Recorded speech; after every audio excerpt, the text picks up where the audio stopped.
Welcome to Shatter. Support the channel by liking, commenting, and subscribing. I promise even more interesting stories. She was laughing when I walked in. The kind of laugh that fills a bar, turns heads, demands attention. Everyone saw her. Everyone noticed. Including me. I wasn't supposed to be there. The meeting had run long, and the guys dragged me out for a drink. I almost said no. Almost. She sat near the corner booth, half lit by a neon Bud Light sign, swirling her glass like she was writing spells with it. And she wasn't alone. A guy leaned in, too close to be just talking. He smiled. She smiled wider. Her laugh punched me in the chest. Then her phone buzzed. She glanced down, and her whole body paused. The glass stopped swirling. The laugh cut short mid-breath. And something in her face, it froze. Just for a second, but long enough. She read it again. Her thumb hovered, not moving. Her posture stiffened. From across the room, I watched the transformation, like a switch flipping off. It was my message. I didn't shout. I didn't confront. I didn't walk over. I sent 12 words and watched the world shift around them. You're not losing me. You're losing access to me. Big difference. That's all. No context. No anger. No punctuation. Just the truth, cold and quiet. I left before she looked up. The guys were still at the table when I slipped past them. I told no one. Not because I was broken, but because I had finally stopped playing the fool. People think dramatic endings happen in explosions. But sometimes, they start with a laugh that isn't meant for you. An end in silence, that is. Because that night wasn't about revenge. It wasn't about pain. It was a beginning. The moment I stopped auditioning for someone who had already decided I was replaceable. I saw the signs weeks before. The shift in tone. The half-truths. The late replies with early excuses.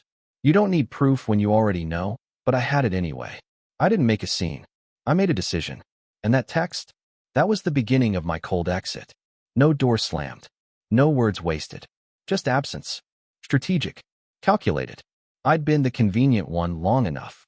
That night, the crowd kept laughing. The music kept playing. But for her, something cracked. And the best part? She didn't know I saw it. She didn't know I had already started vanishing. And by the time she figured it out, I'd be a ghost in her memory. Not angry. Not bitter. Just gone. It didn't take long. The next morning, I walked into the office early. Not for her, but because I had to see something. Something I already knew, but still needed to feel under my skin. I passed her desk. Empty. Then I heard it. A laugh. Low. Controlled. Masculine. From the break room. Man, she's got you running in circles, someone said. Let her, the other voice replied. It's worth it. Then silence. The kind of silence where two people look at each other without saying anything. But everything's already been said. I turned the corner just fast enough to see him step back. It was Mark, my manager. Married, charismatic, always talking about loyalty like it was his brand. And she walked past me like I didn't exist. I didn't react. Not then. But inside, something shifted. Not rage. Not sadness. Just confirmation. This wasn't a mistake. This was a pattern. I had been played, and not even cleverly. But what they didn't realize is I had already pulled the plug. Quietly. And now, I wasn't reacting. I was watching. She didn't know what the message did to her yet. The seed hadn't sprouted. But it would. That kind of sentence lives in your chest for days before it starts to rot things. I didn't speak to her that day. I didn't look at her. And that silence? That was the first strike. Later that afternoon, a junior analyst named Eva dropped by my desk. She didn't say much. Just handed me a folder. Before leaving, she paused and said, "By the way, you deserve better." I looked up. "Sorry." She smiled faintly. "Some people don't think anyone's paying attention. But we are." Then she walked away. That was the moment I knew. It wasn't just me who saw it. It wasn't just my story unraveling. It was hers too. From the outside, everything still looked intact. But cracks had formed. And people had started whispering. The ones who always admired her confidence now saw something different. Not weakness. Not guilt. Just instability. And I didn't lift a finger. It was all her. Her carelessness. Her pattern. Her belief that I'd never walk. That I'd stay because I always had. But I was already moving. Not loudly. Strategically. And that first look she gave the night before? That wasn't fear of being caught. It was fear of losing control. Control she no longer had. Not over me. Not over the story. And definitely not over how this would end. I never needed proof. But I had it anyway. It started small, a misplaced calendar invite. A dinner reservation booked under 2 names I didn't recognize. Then a receipt from a wine bar I'd never been to, time-stamped on a night she told me she was with her sister. Most people would confront. I didn't. I archived the email, took a screenshot of the bank transaction, quietly downloaded her shared cloud folder before she noticed the permissions had changed. Not because I planned to expose her, because I wanted to stop doubting myself. There's a kind of madness that comes from being lied to so gently, so consistently, that you start wondering if maybe you're the problem. Maybe you're too sensitive, too controlling, too paranoid. But I wasn't imagining it. I watched her patterns, when she smiled too easily, when she touched her phone more often than her own thoughts. One night, I saw the lock screen flash, still thinking about last night. No name, just that. She didn't notice me glance. She was already turning away, laughing at something on TV. I didn't flinch. I just remembered it. And every time she kissed me like it was routine, I felt the calculation in it. Not intimacy, performance. A role. A placeholder. She thought I wouldn't catch on, that I'd accept her half-present affection as proof of something real. But what she didn't see was my face changing. Not angry. Not sad. Just done. That's the part that gets them. They expect shouting. A fight. Some big scene they can flip on its head and make you look crazy. But silence. That unsettles them more than anything. Because silence means decision. I started withdrawing, slowly. Not in a way she could accuse. Just little things. I stopped replying immediately. Started working late. Gave shorter answers. And still, she didn't notice. Or maybe she did, and thought I'd circle back. I always had. But this time, I wasn't circling. I was spiraling out. Eva passed me a folder again at work that week. No comment this time. But inside it was a schedule, not mine, not hers. His. I never asked her to do that. But somehow she knew. I filed it away. I didn't need revenge. I needed clarity. And now I had it. Every fake smile. Every late night. I'm just tired. Every turned phone screen. It wasn't in my head. It was on paper. On file. Archived in a folder with her name on it. She still laughed in public. Still posted the filtered brunch photos. Still touched my arm at parties like she owned me. But she didn't realize. I had already let go. And the mask she wore? It was beginning to crack. Not because of confrontation, but because the mirror had gone silent. And people always crumble when there's no one left to lie to. I didn't say goodbye. One Thursday evening, I turned my phone off. Not on silent. Off. Disconnected my personal email. Logged out of socials. Froze the shared account card without explanation. Then I drove. No plan. Just distance. A quiet hotel 3 hours upstate. No check-ins. No status updates. No trail. She called 6 times that night. Then texted. The kind that shifts tone mid-sentence, starts annoyed, ends worried. Then back to cold. Then pleading. I watched none of it. Because watching meant staying emotionally available. And I wasn't anymore. She always thought control was about presence. Her ability to manage people in the room, adjust temperature with a glance. What she never expected was the damage absence could do. Disappearing wasn't for drama. It was for detox. I didn't want revenge. I wanted oxygen. And silence. That was my clean air. She tried my friends first. No one answered. Then coworkers. They knew better. She even texted my mother. Polite. Casual. But the panic was obvious between the punctuation. Meanwhile, I sat alone at the edge of a cold lake, sipping coffee that tasted like resolve. I didn't feel peace yet, just stillness. But that was more than I'd felt in months. 3 days passed. No response from me. Just digital dust. By day 4, she left a voicemail. The voice was smaller now. Not crying, but close. She said she was worried. That she just wanted to know I was okay. That part was new. She'd never asked that before, not really. But I didn't reply. Because she wasn't asking for me. She was asking for reassurance. For stability. For the version of me that stayed no matter what. And he was gone. Back in the city, I imagined her rehearsing explanations. To herself. To others. Constructing timelines. Filling in gaps with guesses. But that's the thing about disappearing.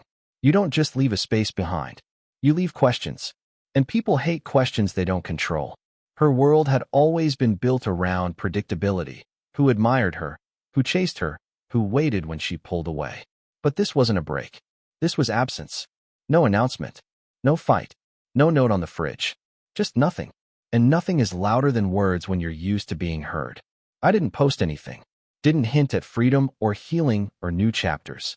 Real exits don't come with hashtags. She kept calling. Then she stopped. Then started again. But I'd already made the quietest decision of my life. To vanish while still alive. Not to punish. Just to remember who I was before she started editing me. His name was Mark. Her mentor. Her confidant. The one who always seemed a little too available after hours. The one whose hand lingered too long on her back at company events. Everyone saw it. Most ignored it. I didn't. Not out of jealousy, but because I understood men like him. Calculated. Charismatic. Operating just below scandal, just above suspicion. He thought he was untouchable. That's always their weakness. During one of those late nights at the office, long before I vanished, I noticed him printing documents. Carelessly. Fast. Left them in the tray. I read them. Not all of them. Just enough. Enough to know about the off-the-record contracts. The personal payments routed through third parties. A side venture tied to a supplier we worked with. All of it. Small, quiet corruption. It would have meant nothing if I still cared about keeping him safe. But I didn't. So one morning, still off-grid, I packaged the documents. Not digitally, physically. Anonymous envelope. No fingerprints. No return address. Sent to HR. Sent to compliance. And one copy? Slipped into his wife's mailbox. Not for destruction. Just exposure. I didn't sign my name. Didn't leave a trail. I just lit a fuse and walked away. A week later, Eva sent a single message to my private encrypted inbox. 3 meetings canceled. Mark's under review. No one knows who started it. I didn't reply, because it wasn't about revenge. It was about resetting the balance. He had the arrogance to think I'd keep playing the fool, just like she did. But they both misunderstood something fundamental. Quiet doesn't mean weak. It means focused. And when you stop needing recognition, you become dangerous in the purest way. I watched from a distance as his reputation started to bend. People stopped laughing as quickly when he entered a room. His name became a whisper instead of a welcome. No one connected it to me. I wasn't even there. And that was the beauty of it. The shift wasn't explosive. It was surgical. The kind of change that makes people question what they thought they knew. Her world didn't collapse that day, but the foundation cracked. Not because I struck back, but because I stopped holding it up. And now, the person she used to triangulate power, to keep me off balance, was starting to fall apart, all on his own. That's the thing about chess. Sometimes the smartest move is to step back and let the wrong pieces destroy each other. They say collapse begins in whispers, not explosions. Hers started at brunch. A table of 5 women. Colleagues, half-friends, the kind that smile with teeth and trade secrets like currency. She arrived late, sunglasses on despite the clouds. Still trying to perform control. But something had shifted. Eva was there. So was Rachel, someone she once called too average to matter, though never to her face. But now, Rachel was speaking. Calm. Icy. So, you really thought no one would notice? The question floated like smoke. No accusation. Just enough for everyone to stop chewing. My ex froze. Just for a beat. Then smiled like she hadn't heard it. But they had. Because the thing about manipulation is, once the illusion breaks, everyone realizes they were complicit. No one likes being used, not even the passive ones. And she'd used them all, telling one version of a story to one person, another to someone else, turning them against each other, playing victim, playing hero, depending on the moment. She forgot people compare notes. And I wasn't the only one who vanished. Since I left, they'd seen the cracks. She'd grown more erratic. Her tone had sharpened. She stopped listening, started dominating. The charm was still there, but now it looked like armor, not personality. And in that moment, they didn't protect her. They let the silence sit. When she finally responded, her voice was tight. I don't know what you're talking about. Rachel looked down at her coffee. Eva didn't even blink. The others avoided eye contact entirely. That's how you know it's over. Not when they attack, but when they stop defending you. She texted me after. I didn't read it, but I saw the preview. Did you say something to Rachel? I didn't need to. Truth spreads without help. It just needs space. Her power wasn't built on strength. It was built on control, on perception, on the ability to guide the story before anyone else could. But now, she'd lost the thread. No one screamed. No one exposed her. They just backed away, one by one. Her support system, the curated audience she relied on to stay elevated, began to dissolve. And without them, her image fractured. She looked around the room and found herself surrounded by people who once admired her, now watching her with quiet distance. That's the worst kind of exile. The one where no one kicks you out. They just stop letting you in. She had always been surrounded. By attention. By laughter. By options. Now, she was surrounded by silence. People still replied to her messages, eventually. Still invited her to things occasionally. But something fundamental had changed. They no longer leaned in. They no longer listened like before. I heard about it from someone who didn't even know we were connected. She's been off lately, they said. Like she's trying too hard to prove she's fine. Trying is the key word. She was used to winning without effort. Glances, favors, influence, all once came easily. But now, the room didn't bend for her anymore. It stood still. And people notice stillness when it follows thunder. Her calls to Eva went unanswered. Her usual lunch table at work slowly filled with new faces. Even her parents, I heard, had started asking uncomfortable questions, ones she couldn't answer with charm alone. And I was there. Not close, not speaking, but visible enough to haunt. We crossed paths once in the hallway. She paused. I didn't. I nodded, slight, polite, empty, then walked past like she was just another colleague. Like she was no longer the sun my orbit depended on. That did more than shouting ever could. She looked back, expecting me to stop, to turn, to say something that would reopen the door. But I didn't, because I had finally learned that presence doesn't equal power. Detachment does. She posted less after that. The captions weren't clever anymore. The smile in her photos felt forced, the background always louder than her. Even her makeup changed. Softer, lighter, almost apologetic. But this wasn't punishment. It was simply gravity. You can't float forever on borrowed admiration. Eventually, the air runs out. She tried to rebuild, tried new circles, new versions of herself. But reinvention doesn't work when it's rooted in fear. Because people don't rally around weakness, they study it. And in that quiet void where my attention used to live, she found no echo. Just space. Just stillness. And that's where the transformation became irreversible. Not hers. Mine. I had become untouchable, not because I hid, but because I no longer needed to be seen. And when someone loses control of the narrative, but the other person never speaks, the silence becomes its own truth. Louder. Colder. Final. It happened on a Tuesday. A quiet day. No meetings. Just hallway echoes and the low hum of printers. I was walking to the elevator when I heard her voice. Not loud. Not angry. Just uncertain. Can we talk? She stood near the conference room. Back straight, but the edges of her voice frayed like old rope. There were no witnesses. She made sure of that. I stopped. Looked at her for the first time in weeks. Really looked. She hadn't changed much. Same posture. Same careful hair. But the eyes? They were tired. She motioned toward the door, waiting for me to follow. I didn't. I stood there. And that pause? It was enough. She opened the door anyway and waited, like she still believed I might return to her space if she just held it open long enough. Eventually, I stepped in. Not because I wanted to. Because I needed her to feel the difference. Inside, she paced. Spoke fast. Disconnected thoughts trying to form a net strong enough to pull me back. There was no apology. Just confusion wrapped in defense. She said she didn't understand why I left. Said things felt off. Said maybe I misread everything. I let her speak. And the more she spoke, the more obvious it became. She wasn't asking for truth. She was asking for comfort. For validation. For the version of me that would soothe her ego even now. But he was gone. When she finally stopped, the silence took over the room like fog. She waited. I said nothing. That was the real confrontation. Because people think closure comes from words. From arguments. From getting the last sentence in. But silence. Silence is absolute. It doesn't argue. Doesn't negotiate. It just exists. And you can't twist it into something else. She stared at me. Searching. For anger. For softness. For something she could work with. But I was already on the other side of it all. Detached. Clear. And done. Her breath caught. Barely.